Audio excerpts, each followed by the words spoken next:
کوربه وې څوک یې ملنګ غږ ورکړو د خدای مېلمه یم کوربه وې څوک یې ملنګ غږ ورکړو د خدای بنده یم کوربه وروت ویل خوار شه دا زما کور دی لاس له یې ونیو نیغې یو جومات ته بوتو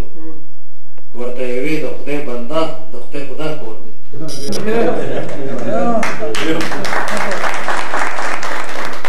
کوربه وې څوک یې ملنګ غږ ورکړو د خدای مېلمه یم کوربه وروت ویل خوار شه دا زما کور دی لاس نه یې ونیو نیغې یو جومات ته بوت ورته یې وویل د خدای بنده د خدای خدا کور دی بغاوت د اورېدلې ځمکې مخ دی بغاوت د اورېدلې ځمکې مخ دی چې د خپل لاندې شي فصل نشي لار شي زمانې یو څو لحظو کې لاندې کېږي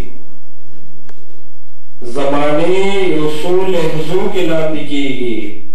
که سړی چېرې د ځانه لږوزګار شي زندګي یو فیصله د مسلو ده زندګي یو فیصله د مسلو ده په بېشماره فیصلو کې سړی خوار شي د دلال ذهن په دې میله وطن کې د دلال ذهن په دې میله وطن کې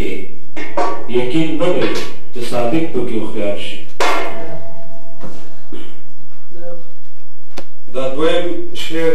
دا هم زموږ یو ملګری و چې دا هم د مبارزې په سنګر کې شهید شو او تقریبا د 2 میاشتې مخکې د دې نه چې دا شهید شي د خپل دا شعر لیکلی و چې دا د شهید هیله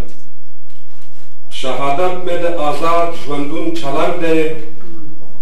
شهادت مې د آزاد ژوندون چلند دی د وطن د آزادۍ نشین چمن دی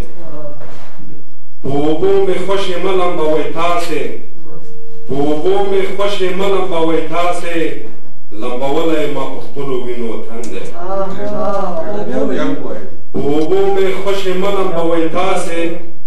په اوبو مې خوشې مه لمبوئ تاسې لمبولی ما په خپلو وینو وطن دی له دوکان نه چې کفن ماله رانهوړې له دوکان نه چې کفن ماله رانهوړې د سنګر جامې د غاړې مې کفن دی خبر مه کوئ زما دپاره واورئ خبر مه کوئ زما دپاره واورئ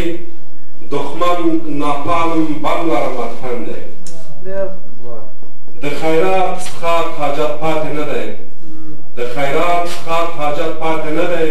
ټوټې غوښې مې خیرات څښاک د وطن دی ډېره مهرباني تشکر